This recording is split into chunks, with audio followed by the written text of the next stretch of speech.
Assalamualaikum warahmatullahi wabarakatuh dan salam sejahtera. Selamat datang ke siaran khas S3 Channel sempena majlis sambutan hari lahir bagi murid yang lahir pada bulan Januari hingga Mei. Saya Wan Aisyah Afia binti Wan Muhammad Nizam dari Sekolah Untuk Dunia.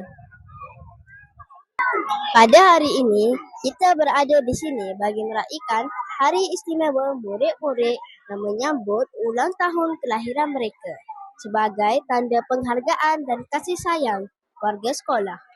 Untuk mengetahui suasana majlis dengan lebih lanjut, teruskan bersama wartawan cilik kita Aira Nurliana binti Muhammad Asri. Saya Aira Nurliana binti Muhammad Asri melaporkan secara langsung dari majlis sambutan hari lahir peringkat sekolah yang sedang berlangsung dengan meriah pada hari ini.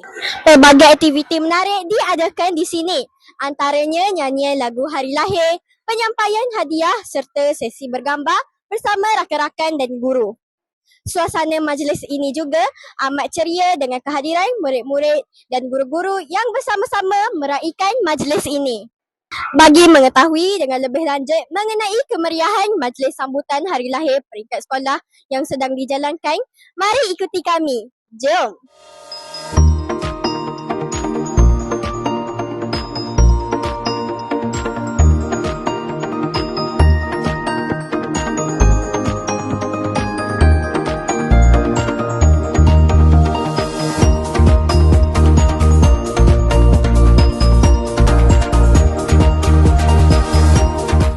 Sekarang saya bersama Puan Maharani binti Ibrahim, Kaunselor Sekolah Kebangsaan Sri Suria 3.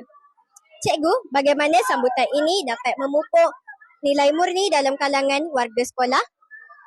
Terima kasih kepada adik Aira. Pada hari ini SS3 meraihkan anak-anak serta guru-guru dan warga SS3 yang menyambut hari lahir masing-masing, yang mana nilai murni yang ingin kita capai pada hari ini ialah seperti memupukkan semangat menghargai rakan sebaya, menyayangi rakan sebaya, menghormati dan saling berterima kasih dalam majlis yang diraihkan.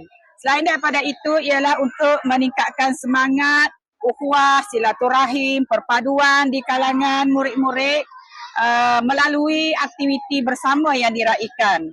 Selain daripada itu juga dapat membentuk keyakinan diri murid-murid semua, rasa dihargai dan diraihkan pada hari ini. Selain daripada itu juga memupuk nilai budaya positif di persekitaran sekolah, menyokong perkembangan emosi murid-murid dan juga sosial murid-murid. Terima kasih Cikgu. Sama-sama. Bersama saya Puan Rosmawati binti Abdul Muttalib, penolong kanan hal ehwal murid Sekolah Kebangsaan Sri Suria 3. Cikgu, apakah tujuan utama penganjuran majlis sambutan hari lahir di peringkat sekolah ini? Bismillahirrahmanirrahim. Assalamualaikum warahmatullahi wabarakatuh. Penganjuran utama majlis sambutan hari lahir ini adalah untuk meraihkan anak-anak yang sambut hari lahir pada bulan Januari hingga Mei, bagi mewujudkan rasa mereka dihargai dan kita sama-sama menceriakan hari istimewa mereka. Terima kasih. Terima kasih Cikgu. Kami ucapkan selamat hari lahir kepada semua warga SS3. Bye.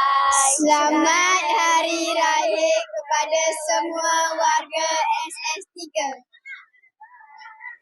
Dengan berakhirnya majlis sambutan hari lahir peringkat sekolah pada hari ini, diharapkan sambutan ini dapat menceriakan murid-murid serta mengeratkan hubungan antara warga sekolah. Sekalung penghargaan diucapkan kepada semua pihak yang telah bekerjasama menjayakan majlis ini. Terima kasih kepada para guru dan murid yang telah memberiahkan suasana pada hari ini. Sekian, terima kasih. Jumpa lagi. Bye.